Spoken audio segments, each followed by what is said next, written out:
ceol, tá dríocht sa ceol, you know, tá an oiread sin féidireachtaí buint le ceol. Tá tunnachar, annach chuid tunnachar agan atá fós sais a teacht amach, agus tá stiff a hárlaíonn idir an siúr againn, agus an sin idir chuigear againn. Tá sais dríocht a buint leis, agus tá sé fós dar meala.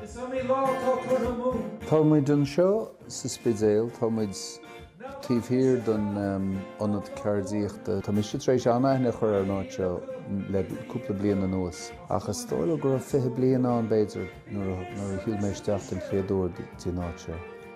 Ba chuirim ceoil agan le Peter O'Toole, Fíoch nó Brennan agus mé hain, a.k.a. nó bláhanna leochaileacha nó Hothouse Flowers.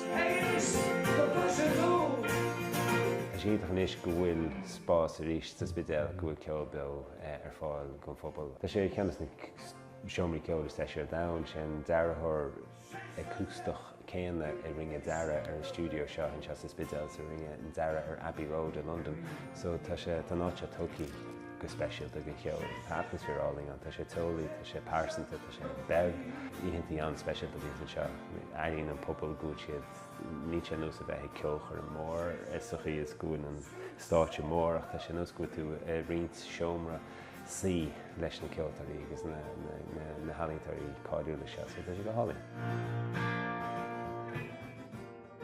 Tá gaol agam le fíochna, is ceolchoirm agus fíochna. Tug anraí ahar íochna a héanagus cormach agus bleist cards eile bhí féidir 40 na 30 go am síos go dtí an flamór I tramór. It's gur an the Hothouse Flowers, I think, mar headline agus we have gur Bob Dylan agus in frames is an impression an trá céanna. Cos bhí sé cinna cos a Woodstock beg dustí the echa ar stáit agus bhí chéad cíige agus na flowers a chunig me sé sin ga siar, you know, beag na ní sé bhád agus rocha bliain ó hen.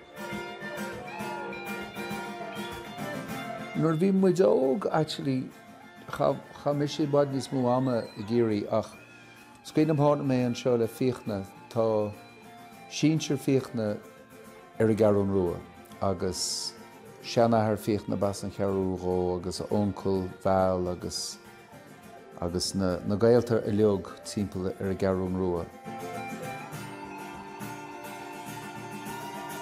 Ó bhí mé de haraigh hosí mar dul go dúnchaoin agus hit mé an rá an sin leis an ghailge leog le na canúintí, na difríochtaí agus na cosúlachtaí agus ceol agus an gael atá idir teanga agus áit agus cultúr.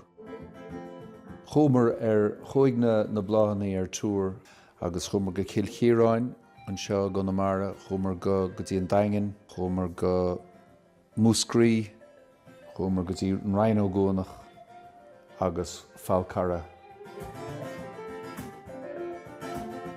Ar nós scéalaí, ní bhíon an dá sin riamh mar an ggéana agus tá mé ceappa goil sin táchtach sa cheol freisin. Is anmh go mbíonn siad mar an ggéana go mór ó a thaobh siad é. Leanam muid oireann, you know, ní dhéanam muid setlist I scrí agus tuisc sin tagan na hóráin I níor a dúig oireann agus tuisc sin a ríist tarlaí an ceol úr timpeall ar na hóráin.